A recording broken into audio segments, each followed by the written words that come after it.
Seja bem-vindo. Sou Marcos de Oliveira, doutor em ciências, e vou falar um pouco sobre a resistência à insulina e sobre as relações entre o mal de Alzheimer e o diabetes tipo 3. Agora, deixe o seu like e se inscreva.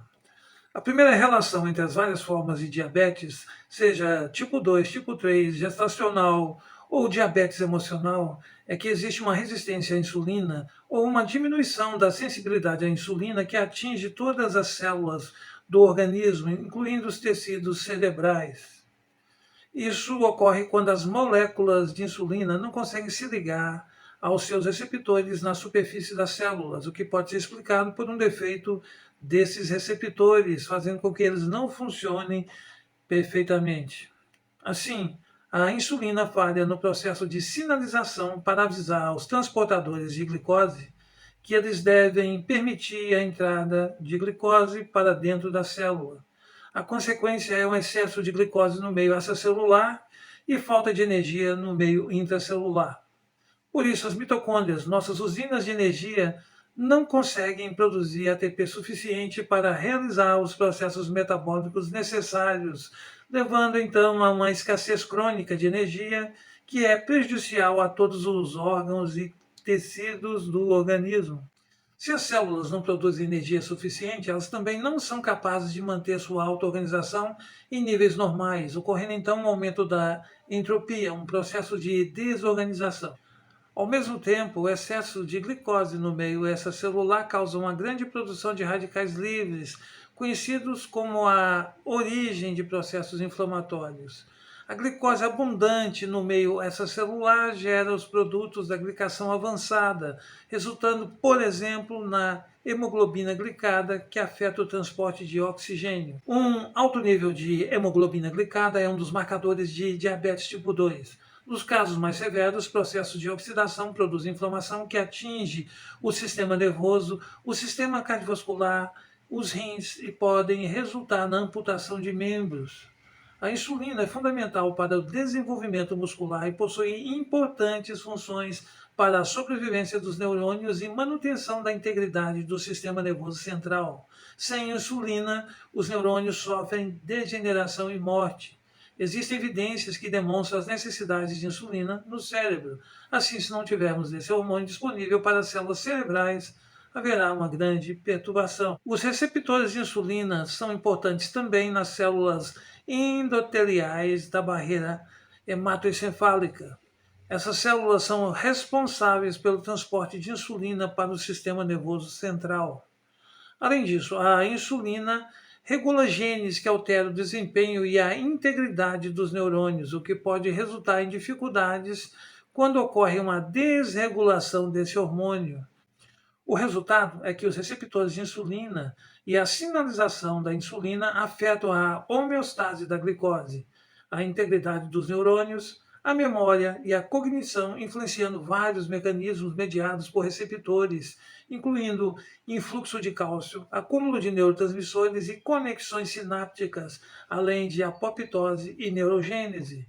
A apoptose é a morte celular programada, enquanto a neurogênese é o desenvolvimento de novos neurônios nos cérebros adultos. Esses novos neurônios podem substituir uma parte dos neurônios que perdemos ao longo da vida. A insulina está crucialmente envolvida na expansão e preservação das sinapses excitatórias em um sistema de sinalização que atua influenciando a sobrevivência celular e a modulação das vias de apoptose.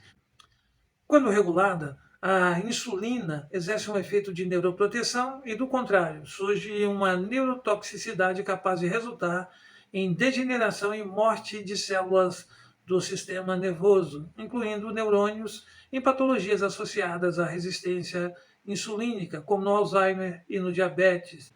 O diabetes tipo 3 se caracteriza por uma resistência à insulina dentro do cérebro e tem um grande potencial para impactar na neurocognição e contribuir diretamente para a doença de Alzheimer. De fato, existe uma forte correlação entre o diabetes tipo 3 e a doença de Alzheimer.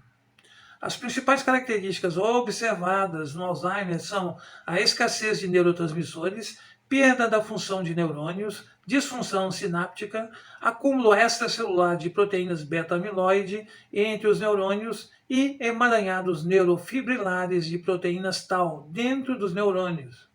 Simplesmente os neurônios perdem sua função internamente e não conseguem se comunicar com outros neurônios através de sinapses.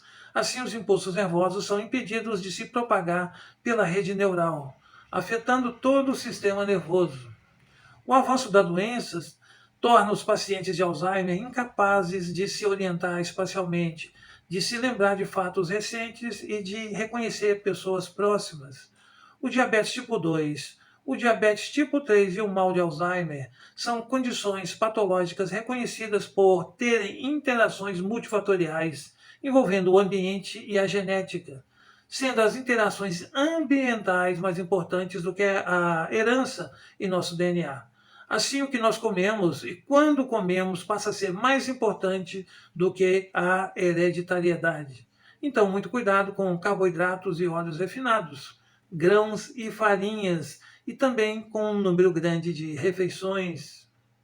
De qualquer maneira, a resistência à insulina característica do diabetes tem sido associada a perdas de memória, declínio cognitivo e muitos dos sintomas característicos observados também no mal de Alzheimer.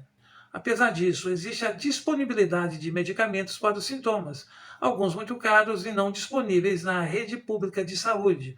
Mas o que todos sabemos até o momento é que esses medicamentos não são capazes de impedir a progressão da doença e apresentam efeitos adversos como tontura, que provoca quedas, aumento do declínio cognitivo e piora dos sintomas de Parkinson, se o paciente também tem essa outra condição. O novo medicamento para o Alzheimer é o aducanumab, do laboratório Biogen. Diferentemente de outras drogas, esse medicamento tem eficácia na retirada de depósitos de proteínas beta-amiloide.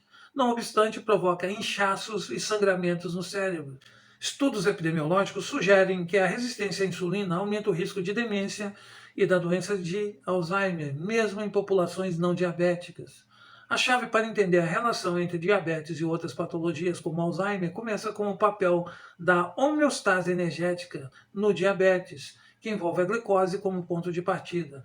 A resistência à insulina provoca níveis baixos de energia no interior da célula, quando, ao mesmo tempo, existe um excesso de energia no exterior, a chamada escassez em face de plenitude.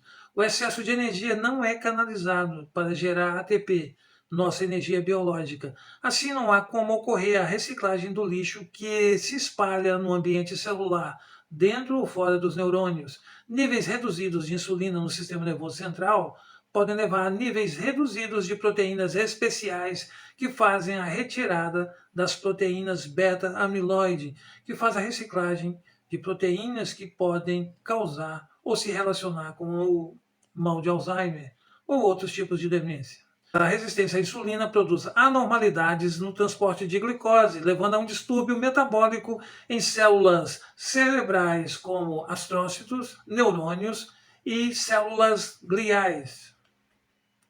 Assim, devemos ter especial atenção ao fato de que a regulação da insulina é possível quando mudamos o estilo de vida, aliando a alimentação de boa qualidade, higiene do sono, exercícios e práticas de controle do estresse, como a meditação, a prática de jejuns bem conduzidos e de uma alimentação rica em gorduras saudáveis, proteínas, legumes, folhas e tubérculos, evitando-se produtos industrializados, pode não somente regular os níveis de glicose e insulina, mas também melhorar toda a neuroquímica e reduzir a inflamação sistêmica que atinge tecidos e órgãos. Os jejuns produzem o beta-hidroxibutirato, um poderoso anti-inflamatório, e fatores neurotróficos que banham os neurônios, otimizando as sinapses, assim prevenindo ou tratando vários estados patológicos, principalmente se as mudanças são feitas no início, antes que a doença se estabeleça. Sou o Dr. Marcos de Oliveira, doutor em ciências. Se gostou do vídeo, deixe o seu like, compartilhe e se inscreva. Vamos construir uma zona azul de longevidade e saúde aqui e agora. Um grande abraço, até o próximo vídeo.